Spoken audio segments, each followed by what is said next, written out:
Assalamualaikum warahmatullahi wabarakatuh. Bertemu lagi di mata pelajaran Bahasa Indonesia. Pembelajaran hari ini kita melanjutkan bab 1, teks laporan percobaan.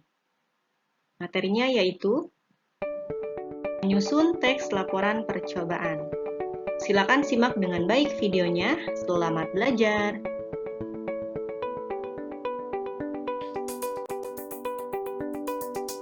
Langkah-langkah menyusun teks laporan percobaan terbagi menjadi 4.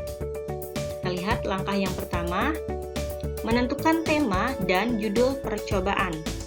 Yang kedua, menyusun tujuan percobaan. Yang ketiga, menyusun isi laporan percobaan. Dan yang keempat, yaitu menyimpulkan hasil percobaan. Berikut akan disampaikan penjelasan lengkapnya dari tiap langkah-langkah yang ada. Langkah yang pertama yaitu menentukan tema dan judul percobaan. Pada tahap ini, penulis memilih satu topik yang bisa dijadikan sebagai sebuah percobaan. Nah, langkah ini dibagi lagi. Yang pertama, menentukan topik yang bisa dijadikan judul. Nah, kita menentukan topiknya dulu. Apa sih yang mau kita lakukan percobaannya? Nah, contoh topiknya di sini ada uji kandungan bahan makanan. Setelah itu, yang kedua, membatasi topik percobaan. Nah, berdasarkan contoh topik tersebut, penulis membatasi kandungan apa saja yang terkandung pada makanan tertentu. Nah, jadi pada langkah yang kedua ini kita membatasi topik percobaan. Uji kandungan makanan.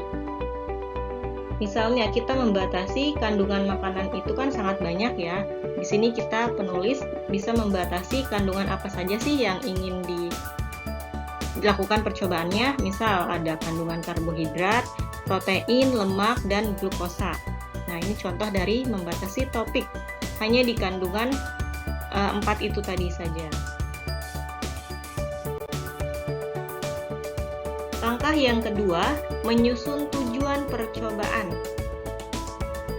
Nah, pada tahap ini, penulis menentukan tujuan atau rumusan masalah percobaan. Jadi, setelah kita menentukan topik dan membatasinya, penulis di tahap ini menentukan tujuan masalah yang ingin dicapai dalam suatu percobaan. Misal, di sini tujuan masalah yang bisa disajikan pada topik uji kandungan makanan tadi, misal, kita ingin mengetahui atau menguji kandungan makanan tertentu. Makanannya apa saja? Misal nasi, roti, kentang. Tujuan masalah yang kedua, kita ingin mengetahui cara menguji makanan yang mengandung karbohidrat, protein, lemak, dan glukosa. Jadi, makanan nasi, roti, kentang ini mengandung kandungan apa saja? Ini adalah tujuan masalah.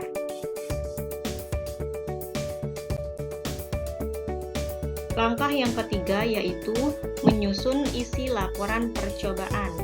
Pada tahap ini, penulis menyusun isi laporan yang terdiri dari landasan teori, yaitu teori-teori yang digunakan dalam percobaan, metode penelitian bisa waktu penelitian, tempat, alat dan bahan yang digunakan, dan data hasil percobaan.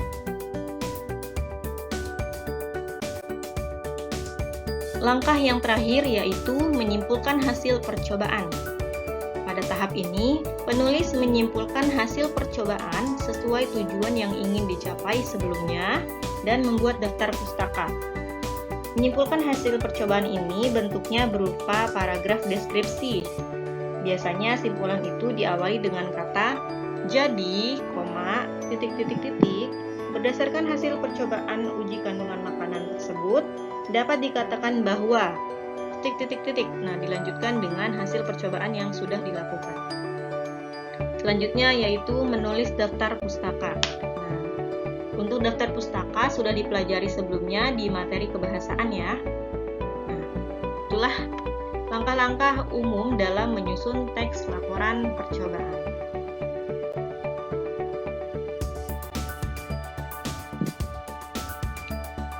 Alhamdulillahirrabbilalamin, demikian pembahasan pertemuan kali ini mengenai langkah menyusun teks laporan percobaan. Semoga adanya video ini bisa bermanfaat dan membantu pembelajaran kalian di rumah. Jika masih ada pertanyaan, silakan sampaikan di kolom komentar atau bisa menghubungi Miss Elza. Terima kasih atas perhatiannya. Insya Allah kita bertemu lagi di pertemuan berikutnya. Mohon maaf apabila ada kesalahan. Miss akhiri, wassalamualaikum warahmatullahi wabarakatuh.